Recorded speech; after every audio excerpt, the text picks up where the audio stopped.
Hello សួស្តីបងប្អូនអរគ្នាចាថ្ងៃនេះមកធ្វើការទៀតហើយទឹកក៏បានជប់សម្រាប់ដែរគឺថាមួយទឹក7ថ្ងៃតែម្ដងតែទោះបីការងាររវល់ច្រើនប៉ុណ្ណាក៏មិនភ្លេចនឹងថែរក្សាសុខភាពយើងទេចាជាពិសេសគឺជាមួយតែ GT នេះទៅដល់ណាក៏យកទៅតាមដែរចាមិនថាមកធ្វើការឬមកក៏តែកន្លែងណាទេព្រោះអីតែ GT នេះគឺជួយសុខភាពរបស់យើងបានច្រើនគឺជួយការពារផ្ដាសាយចាហើយមួយវិញទៀតបងប្អូនមានបញ្ហាដូចលើសឈាមកូលេស្តេរ៉ុលឡើងខ្ពស់អានេះគឺត្រូវតែម្ដងចាវាទៅជួយរំលាយខ្លាញ់មិនល្អនៅរាងកាយយើងធ្វើឲ្យច្រើនឈាមយើងដើរបានស្រួលចាធ្វើឲ្យឈាមរបស់យើងដើរបានល្អជួយដល់បញ្ហាជំងឺរឹសដូងបានចាហើយនឹងជាពិសេសជាងគេហ្នឹងគឺបងប្អូនផ្នែកខាងឈឺសន្លាក់ដូចជាឡើងជាតិអាស៊ីតចាឈឺចុកចាប់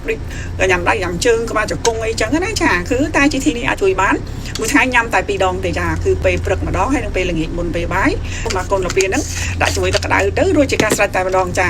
ហើយនេះខ្ញុំបានឆុងជាមួយតែ GT